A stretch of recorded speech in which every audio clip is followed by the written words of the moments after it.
Hi friends, welcome to Learn Programming in Malayalam. നമ്മൾ ഇന്ന് ഈ ഒരു വീഡിയോയിൽ നോക്കാനായിട്ട് പോകുന്നത് ഈ ഒരു കാണുന്ന സ്റ്റുഡൻസിൻ്റെ ലിസ്റ്റ് ഒരു പ്രീവിയസ് വീഡിയോയിലൊക്കെ അതൊരു സ്ട്രിങ് ആയിട്ടാണ് നമ്മൾ ലോഡ് ചെയ്തിരുന്നത്. ഓക്കെ, കഴിഞ്ഞ വീഡിയോയിൽ നമ്മൾ മോഡൽ ക്ലാസ് ആഡ് ചെയ്തുകൊണ്ട് തന്നെ ഒരു മോഡലിൻ്റെ ഇൻസ്റ്റൻസ് ആയിട്ട് ഈ ഒരു ഡാറ്റ എങ്ങനെ നമുക്ക് കൺട്രോളറിൽ ക്രിയേറ്റ് ചെയ്യാം, എന്നിട്ട് strongly typed student model view ആയിട്ട് നമുക്ക് എങ്ങനെ HTML ഈ ഒരു ഡാറ്റ റെൻഡർ ചെയ്യാം എന്നുള്ള കാര്യങ്ങളാണ് നമ്മൾ ഈ ഒരു വീഡിയോയിൽ നോക്കുന്നത്. അപ്പോൾ ഇതിൽ നിങ്ങൾ ഔട്ട്പുട്ടിൽ ആക്ച്വലി ഒരു ചേഞ്ച് ഇല്ല, പക്ഷേ കൺസെപ്റ്റ് വൈസ് ഒരുപാട് ചേഞ്ചസ് ഈ ഒരു വീഡിയോയിൽ ഉണ്ട് നമ്മുടെ സോഴ്സ് കോഡിൽ. ഓക്കെ, കാരണം ഇത് നമ്മുടെ ഡാറ്റാബേസ് ആഡ് ചെയ്യുന്നതിന് മുമ്പുള്ള വളരെ ഇമ്പോർട്ടൻ്റ് ആയിട്ടുള്ള സ്റ്റെപ്പാണ്. ഓക്കെ, അപ്പോൾ നമ്മുടെ സ്റ്റുഡൻറ് കൺട്രോളർ നിങ്ങൾ എടുത്തു കഴിഞ്ഞാൽ ഫസ്റ്റ് ചേഞ്ച് എന്ന് പറയുന്നത്, നേരത്തെ ലിസ്റ്റ് ഓഫ് സ്ട്രിങ് ആയിരുന്നു നമ്മുടെ ഡാറ്റ എന്ന് പറയുന്നത്. ഓക്കെ, ഈ ലിസ്റ്റ് ഓഫ് സ്ട്രിങ് എന്ന് പറയുന്നതിന് പ്രത്യേകിച്ച് ടൈപ്പ് ഒന്നുമില്ല, ജസ്റ്റ് ഒരു ബേസിക് സ്ട്രിങ് മാത്രമാണ്. ഓക്കെ, അപ്പോൾ അതിൽ നിന്ന് നമ്മൾ ലിസ്റ്റ് ഓഫ് സ്റ്റുഡൻ്റ് ആയിട്ട് ഈ ഒരു ഡാറ്റയെ ചേഞ്ച് ചെയ്തിട്ടുണ്ട്. അപ്പോൾ ഇതിന് കാരണം എന്ന് വെച്ച് കഴിഞ്ഞാൽ നമ്മൾ നേരത്തെ സ്റ്റുഡൻറ്റിൻ്റെ മോഡൽ ക്രിയേറ്റ് ചെയ്തിട്ടുണ്ട്. ഓക്കെ, ഇനി ഒരു ആപ്പ് ഇവിടെ സ്റ്റോപ്പ് ചെയ്യണം.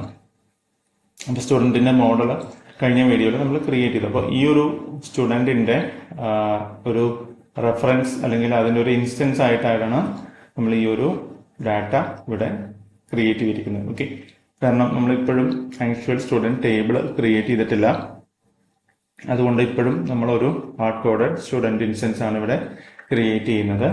അപ്പോൾ ഈ രണ്ട് സ്റ്റുഡൻറ്റിന്റെ പ്രോപ്പർട്ടി എന്ന് പറയുന്നത് നെയിമാണ്. കാരണം അറ്റ് പ്രസന്റ് സ്റ്റുഡൻറ് മോഡലിന് നമുക്ക് നെയിം എന്ന് പറയുന്ന ഒരു സിംഗിൾ പ്രോപ്പർട്ടി മാത്രമാണുള്ളത്. ഓക്കെ, അപ്പോൾ ആ ഒരു പ്രോപ്പർട്ടി യൂസ് ചെയ്തുകൊണ്ട് രണ്ട് സ്റ്റുഡൻസിനെ ഞങ്ങൾ ക്രിയേറ്റ് ചെയ്തിട്ടുണ്ട്. ഓക്കെ, അപ്പോൾ നിങ്ങൾക്ക് ആക്ച്വലി ഇപ്പോൾ .NET 10 റിലീസായ സമയത്ത് C# 14 വേർഷൻ റിലീസായി. അപ്പോൾ അതുകൊണ്ട് തന്നെ നമുക്ക് ഇവിടെ കാണുന്ന പല കാര്യങ്ങൾക്കും പുതിയ സിൻടാക്സ് അല്ലെങ്കിൽ ആൾട്ടർനേറ്റീവ് സിൻടാക്സ് അവൈലബിൾ ആണ്. കാരണം ഇവിടെ ഞാനൊരു സിൻടാക്സ് കൊടുത്ത സമയത്ത് ഇവിടെ പുതിയ സിൻടാക്സ് യൂസ് ചെയ്യാൻ പറഞ്ഞ ഹൈലൈഷൻ കാണിക്കുന്നുണ്ട്. ഓക്കെ, അപ്പോൾ പല കാര്യങ്ങൾക്കും ഇതുപോലെ ഹൈലൈറ്റഡ് സിൻടാക്സ് അല്ലെങ്കിൽ ഒരു new way of doing things ഉണ്ട്. ഓക്കെ, അപ്പോൾ നമ്മൾ C# 14 ഒരു സെപ്പറേറ്റ് സീരീസിലായിരിക്കും ഇങ്ങനത്തെ C# 14 വന്ന കുറച്ച് യൂസ്ഫുൾ ആയിട്ടുള്ള ചേഞ്ചസ് ഡീപ്പായിട്ട് എക്സ്പ്ലെയിൻ ചെയ്യുന്നു. ഓക്കെ, അപ്പൊ നിങ്ങൾക്ക് ഈ ഒരു സിൻടാക്സ് യൂസ് ചെയ്യാം, അതല്ലെങ്കിൽ stick on to the old syntax. Okay,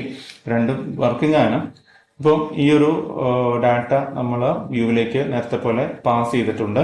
അപ്പോൾ അത് മാത്രമല്ല, നമ്മുടെ ചേഞ്ച് എന്ന് പറയുന്നത്, സെക്കൻഡ് ചേഞ്ച് എന്ന് പറയുന്നത് നമ്മുടെ HTML ഫയലിൽ നമ്മൾ ടൈപ്പ് സേഫ് ആയിട്ടുള്ള ഒരു വ്യൂ ആണത്. ഓക്കെ, അപ്പോൾ അതുകൊണ്ട് തന്നെ നേരത്തെ ഇതൊരു ലിസ്റ്റ് ഓഫ് സ്ട്രിങ് ആയിരുന്നത് ഇവിടെയും നമ്മൾ ലിസ്റ്റ് ഓഫ് സ്റ്റുഡൻ്റ് ആക്കി മാറ്റിയിട്ടുണ്ട്. ഓക്കെ, ഇതിൽ മറ്റൊരു ഇമ്പോർട്ടൻറ്റ് ചേഞ്ച് എന്ന് പറയുന്നത്, നമ്മുടെ ഈ ഒരു ഫോർ ഈച്ച് ലൂപ്പിനകത്ത് നമ്മൾ പ്രോപ്പർട്ടി യൂസ് ചെയ്തിട്ടാണ് പ്രിന്റ് ചെയ്തിരുന്നത്. ഓക്കെ, കഴിഞ്ഞ വീഡിയോയിൽ നമ്മൾ നോക്കിക്കഴിഞ്ഞാൽ നമുക്ക് കാണാൻ പറ്റും, ലിസ്റ്റ് ഓഫ് സ്ട്രിങ് ആയതുകൊണ്ട് വെറുതെ ഒരു ലൂപ്പിനകത്ത് ഒരു സ്ട്രിങ് പ്രിന്റ് ചെയ്യുന്ന രീതിയിലായിരുന്നു നമ്മൾ പ്രിന്റ് ചെയ്തിരുന്നത്. ഓക്കെ, അപ്പം ഇവിടെ നമ്മൾ ഈ ഒരു സ്റ്റുഡൻറ് ടൈപ്പ് ആഡ് ചെയ്തുകൊണ്ട് തന്നെ പ്രോപ്പർട്ടി യൂസ് ചെയ്ത് നമുക്ക് പ്രിന്റ് ചെയ്യാനായിട്ട് സാധിക്കും. അതുപോലെ തന്നെ ആ ഒരു പ്രോപ്പർട്ടി നമുക്ക് ഓട്ടോ കംപ്ലീഷനിൽ കറക്റ്റ് ആയിട്ട് കിട്ടുന്നതാണ്. ഓക്കെ, അപ്പോൾ അതുപോലെ തന്നെ സ്റ്റുഡൻറ്റിന് അപ്കമിങ് വീഡിയോസിൽ നമ്മൾ മൾട്ടിപ്പിൾ പ്രോപ്പർട്ടീസ് ഒക്കെ ആഡ് ചെയ്യുന്നതായിരിക്കും. ഓക്കെ, അപ്പോൾ ഇതെന്ന് പറയുന്നത് നമ്മുടെ ടേബിൾസ് ഒക്കെ ആഡ് ചെയ്യുന്നതിന് മുമ്പുള്ള ഒരു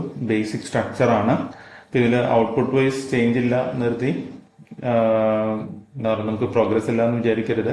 കാരണം കൺസെപ്റ്റ് വൈസ് നമ്മൾ പുതിയ രണ്ട് കാര്യങ്ങൾ ആഡ് ചെയ്തു. ഓക്കെ, സ്റ്റുഡൻറ്റിനെ മോഡൽ എന്ന് പറയുന്ന സ്റ്റുഡൻറ്റിനെ കൺട്രോളറിലേക്ക് കൊണ്ടുവന്നു, ആ ഒരു ഡാറ്റ വ്യൂ കൂടെ പാസ് ചെയ്തു, നമ്മുടെ വ്യൂവിന് ടൈപ്പ് ലിസ്റ്റ് ഓഫ് സ്റ്റുഡൻ്റ് ആക്കി മാറ്റി, ആ ഒരു സ്റ്റുഡൻറ്റിന്റെ പ്രോപ്പർട്ടി നെയിം യൂസ് ചെയ്തിട്ട് ഇവിടെ പ്രിന്റ് ചെയ്തു. ഓക്കെ, അപ്പോൾ അടുത്ത വീഡിയോയിൽ നമ്മൾ നോക്കാനായിട്ട് പോകുന്നത് ഇതിന്റെ ഫർദർ സ്റ്റെപ്പ്. ഓക്കെ, നമ്മുടെ ടേബിൾ ക്രിയേഷനും അല്ലെങ്കിൽ ബാക്കി ആക്ച്വൽ ഡാറ്റാബേസ് ടേബിൾ എങ്ങനെയാണ് വരുന്നത്, അല്ലെങ്കിൽ ബാക്കി വ്യൂവിലേക്ക് റിയൽ ഡാറ്റ എങ്ങനെ വരുന്നു, ടേബിളിൽ എങ്ങനെ പുതിയ ഫീൽഡുകൾ ആഡ് ചെയ്യുന്നു, അങ്ങനെ പ്രോഗ്രസീവായിട്ടായിരിക്കും നമ്മുടെ ഓരോ വീഡിയോസും അപ്കമിങ് ആയിട്ട് പോകുന്നത്. ഓക്കെ, അപ്പോൾ ഫൈനലി നമ്മൾ റിയൽ ഡാറ്റാബേസിൽ നിന്ന് ടേബിളിലേക്ക് ഡാറ്റ എൻ്റർ ചെയ്യുന്നതും അത് എഡിറ്റ് ചെയ്യുന്നതും ലിസ്റ്റ് ചെയ്യുന്നതും സെർച്ച് ചെയ്യുന്നതും ഒക്കെ ആയിട്ടുള്ള കാര്യങ്ങൾ 1 by 1 ആയിട്ട് പഠിക്കും. അപ്പോൾ ഈ ഒരു സീരീസ് ഫുള്ളായിട്ട് തന്നെ വാച്ച് ചെയ്യാനായിട്ട്